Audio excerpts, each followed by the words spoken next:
Привет, друзья! В сегодняшнем Салам выпуске достор, Ах биз Ликбеза бүгүн мы салттуу перс поговорим о архитектурасы жөнүндө традиционной сөз кылабыз. персидской Тактап айтканда архитектуре, Бадгир а если тууралуу. точнее о бадгирах.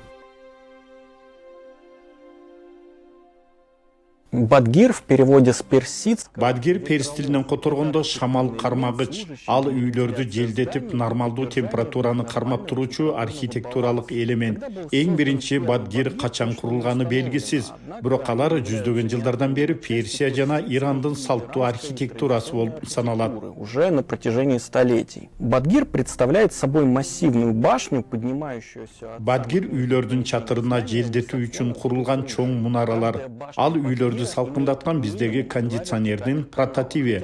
Жана бул шамал кармагыч биринчи кабаттагы бөлмөлөрдөн тартып, жер төлөлөргө чейин багытталат.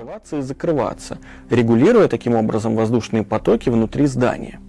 Действие бадгира может комбинироваться... Ар бир бадгирде жок дегенде 2, көбүнчө 4 вертикалдуу канал болот. Ал каналдар имарат ичиндеги абаны жөнгө салуу менен муктаждыкка жараша ачылып, жабылып турат. Эгер имарат ичинде температура көтөрүлүп ысык болуп кетсе, бадгир аркылуу кирген аба үйлөрдөгү абаны салкындатып баштайт. Ал абанын алмашышын, тазаланышын жана нымдуулукту да камсыз кылып турат. Вентиляции всех помещений внутри дома, а также обеспечению достаточной влажности воздуха. Бадгир в среднем понижает температуру на 12 Бадгир орточо 12 градуска чейин муздатат. Бадгирлер муздаткыч катары пайдалануучу бөлмөлөр менен жер астындагы суу сактагычтар үчүн дагы курулат. Алар жайдын өтө ысык күндөрүндө да имарат ичиндеги абаны муздатып, салкындыкты камсыздап турат. Мындай шамал кармагычтар байыркы Египет архитектурасында да колдонулуп келген.